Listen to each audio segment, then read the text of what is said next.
As you all know, I've been working with Senator Collins from the start of this year to make sure we have an open, bipartisan appropriations process. And just last week, 91 senators voted to proceed to our first funding package. And every bill in that package passed our committee unanimously this past summer. That is because we are writing serious, bipartisan bills that can actually be signed into law. We stuck to the deal that President and Speaker shook hands on, that Congress passed. We kept out poison pills, and we asked for input from every one of our colleagues. Now we are working to move forward on that process, and it is no secret that last week we were blocked from voting on amendments and having a real debate on the Senate floor by one senator.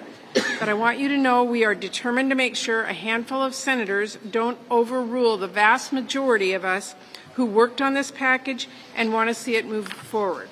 We are still working hard in hopes of securing a UC agreement, but we've also filed for a procedural vote that we will take tomorrow to get things rolling if necessary.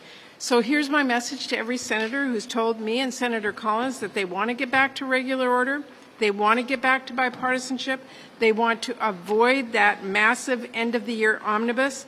This is the chance to do that. They need to join us on this procedural vote so we can keep this process on track. Because if we aren't able to keep our bills moving on the floor, then an omnibus will be where we end up with.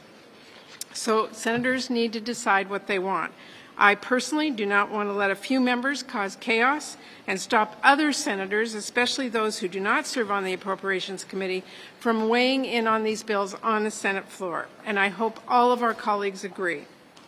Now, looking ahead, I'll say it again, there is no need for chaos or shutdown, but I'm afraid to say that the proposal we have seen from the House Republicans is not a serious proposal to keep our government funded. If they pass it, it is a bill with no money for Ukraine, no money for disaster relief, none of the critical funding the President has made a serious and reasonable case for, and it would cut drastically domestic funding even further, because let's not forget the deal the President and the Speaker agreed to forced us already to work with some really tough cut numbers, especially across the federal programs here at home that so many of our families count on. So they are talking about a CR that would severely undercut the work of the Social Security Administration. Those are the people whose job it is to make sure our seniors get the benefits they need. A CR that would gut the FAA at a time when I think all of us can agree we need to be hiring more air traffic controllers and doing more to make sure air traffic is timely and safe. And just in time for the fall, House Republicans' CR would decimate LIHEAP, which is literally going to leave families in the cold and drive up their energy costs. And all of that is something, to say nothing of the extreme and partisan border policies they're insisting be attached to the bill. So listen, I hope you all get the point. I hope you understand what an unserious proposal the House Republicans are making, and I hope it is clear what a gut punch it would be to working families everywhere in this country.